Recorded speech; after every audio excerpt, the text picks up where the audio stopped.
Hi everybody, thank you for joining me. So on the 9th of September 2009, we got the Beatles Stereo Remasters box set and the Beatles in mono box. So we're here today to say happy 10th birthday. Number 9, number 9, number 9.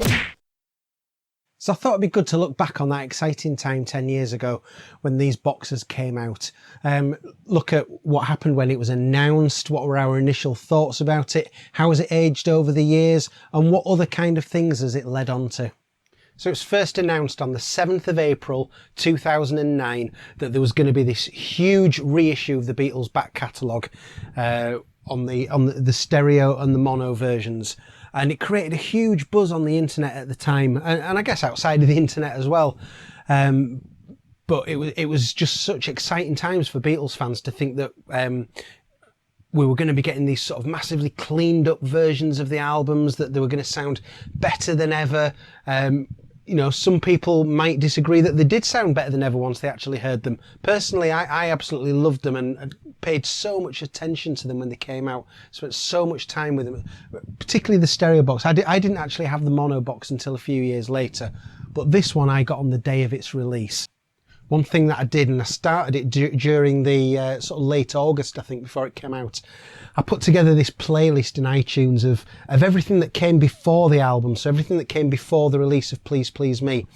And I pulled information from the anthology albums, the Decca sessions, the Decca auditions, live at the BBC stuff that had happened before Please Please Me. And I got it all, spent time putting it all in chronological order and listening to that and getting a sort of trying to put myself back in time and listening to, well, things that wouldn't really have been available to listen to back then, but just really getting myself in the frame of those early Beatles recordings from the late 50s and the early 1960s to give myself that build up to Please Please Me coming out. Then on the 9th of September 2009, I got this box set through the post, and it was just so exciting. I just couldn't believe that I'd finally got this in my hands. I've taken a lot of photographs of what's in here just to sort of give you some stills, but we'll go through it as we talk. And it's not very often that I pull this off the shelves. In fact, there's quite a lot of dust on the top here. But I do love this box set. Let's take that sleeve off there, and let's have a look at what's inside.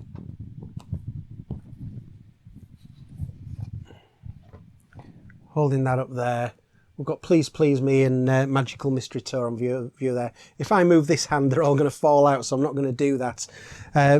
But just looking at these, I love the fact... Do I love the fact? I think I do love the fact that they didn't try with this to make it an exact replica of the original stereo albums. All that care and attention went into the mono sets, because the stereo box set, this was really the mass market one. This was the one that they wanted to sell as many copies of as possible.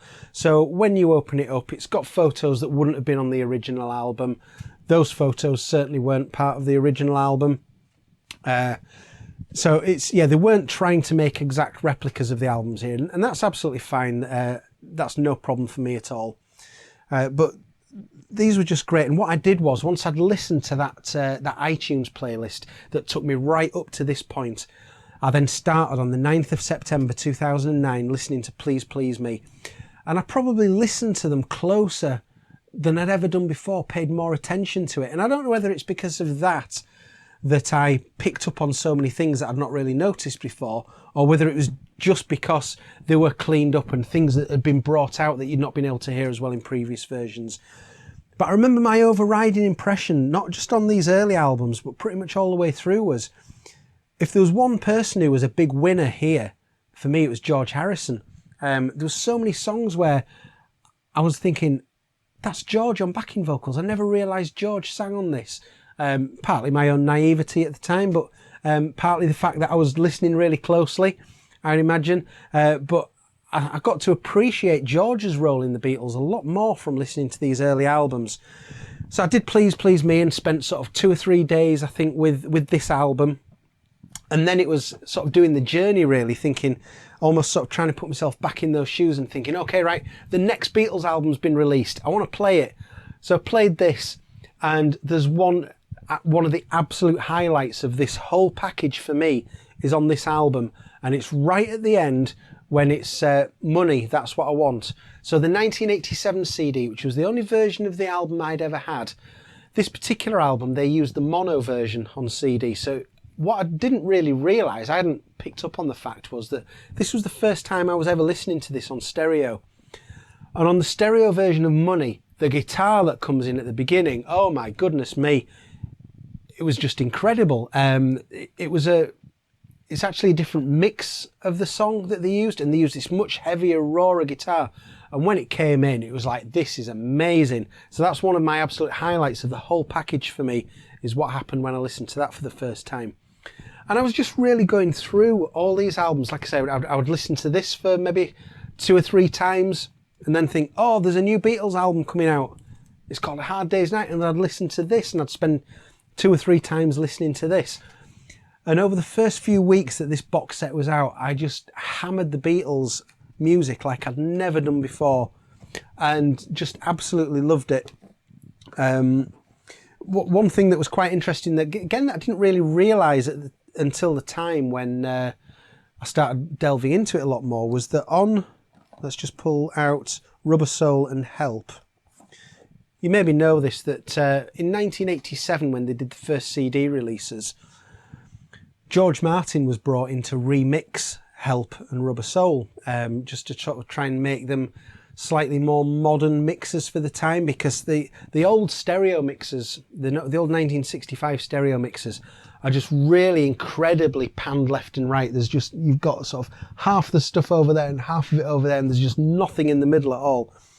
And I understand why they did it like that at the time. It was because I've heard George Martin interviews where he was saying that obviously stereo was quite a new thing at the time, and it was a bit of a gimmick. Not many people had stereo record players at the time, or stereo systems, and those that did, it was likely one of those sort of all-in-one units where the left and the right speakers would be sort of almost next to each other. They wouldn't have been sort of apart like you might have in a setup more recently, but they were sort of right next to each other. And to create any sort of stereo effect, to make it seem worthwhile to people having bought this system, they had to try and pan it left and right as much as they could so that you could hear the effect on the record. So when it came to the 1987 CDs, George Martin was brought in to try and make a slightly more sympathetic remix of both of those albums. And he added lots of sort of 80s reverb to it, and they were the only versions of the albums I knew for a long time.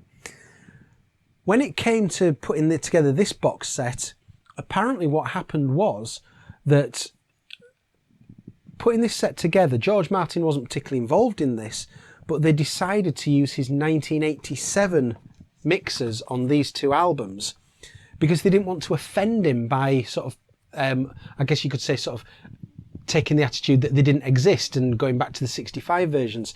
So they didn't use his 1987 versions to try not to offend him. George Martin later said, when told about this, I don't even remember mixing them in 1987. So they needn't have bothered doing it in the first place. But eventually what happened is, again, you probably know, is that those 1965 original mixers ended up in the mono box, sort of as additional tracks with the mono CD. So you've got the mono version of the albums and then the original 1965 mixers on there, and these use the 87 mixers. But, you know, I do love these. I've tried taking some photographs to show an issue that I've got with these, but I can't get, it's so subtle that I can't get the photos to show it. But essentially what's happened is, and you might want to have a look at if you've got this box set, see if it's happened with yourself, that some of the printing that's on there has actually sort of gone on to the album that's stored next to it in the box. So for example, on the back of the White Album, I think it was, it's got the drum kit from the front of the Sgt. Pepper album. They've been stuck so close together in the box for 10 years that the imprints actually come off, but it's just subtle enough that my camera won't pick it up, so I can't show you. But have a look at yours, see if yours have done the same thing. But the remastered stereo albums, I do love them. They are my go-to versions for stereo versions of the albums now. I don't go back to the 87 versions really at all, but I probably will do at some point. Because they did do some little fixes on there. There was things like apparently there's a guitar switch. You know the switch that you have on an electric guitar to switch between pickups. On "I Want You, She's So Heavy," they've edited it out on that where you can actually hear it on the original '87 Abbey Road CD. But I've not gone back and checked it. But I mean, I've read that that's the case. I'd like to go back and listen out for some of those differences sometime. So also came out on the day was the mono box. Let's just get that down. But I didn't get this until, it was probably only about 4 years ago that I got this. After a lot of searching around to make sure I wasn't getting a forgery. There have been so many forged copies of this box around. This is the one. This is absolutely the one. And had I known how amazing this box set was, I would have bought it at the same time, September 2009. But this is the one where they've gone into so much care making them actual reproductions of the original album. Even down to the sort of foldbacks on the back of the sleeve there. These are absolutely superb, and the sound quality is immense on these. So yeah, that is a fantastic box set also, and it's been interesting to think what the reaction was to these box sets when they came out. That it showed that there was still a huge market for the Beatles' original core catalogue, and that it could still cause such a buzz in the press and amongst the public when something like this was going to get released. I think the success of these box sets certainly led Apple to believe in future products that they could release, and maybe that's had a direct impact as we go on to things like the remixes that have come out over the last few years with Sgt. Pepper, the White Album, Abbey Road coming up. The success of the remasters in 2009 surely showed that there was still such a market for all this stuff, and that's why we're able to continually now, it seems like an annual thing that Apple are putting out one major product every year, and they hadn't really been up until 2009. After the anthology finished, we got the odd thing, like we got the Yellow Submarine song track, and then we got Let It Be Naked, and we got Love, but it was only sort of really every sort of 2, 3 or 4 years where we were getting a major release. But I think it's helped them to realise that they can actually start pumping out regular annual products. So it's probably cost us a lot more money than just the money we laid out for these remasters in everything else that we've bought since. There certainly seems to be no slowdown in the reissues of the Beatles core catalogue anyway. And of course, as well as the stereo and the mono box sets, it was also the day that we got the Beatles Rock Band video game. Now, I bought that again probably a couple of years after it first came out, and that was great fun. You got to hear things that weren't actually on any albums. There was certain original Beatles studio material and chatter that you could unlock on that game that you're never going to get anywhere else. And so that was really exciting as well. And again, it all came out on that same day, September the 9th, 2009. So I just wanted to really acknowledge the fact that it's been 10 years since these came out.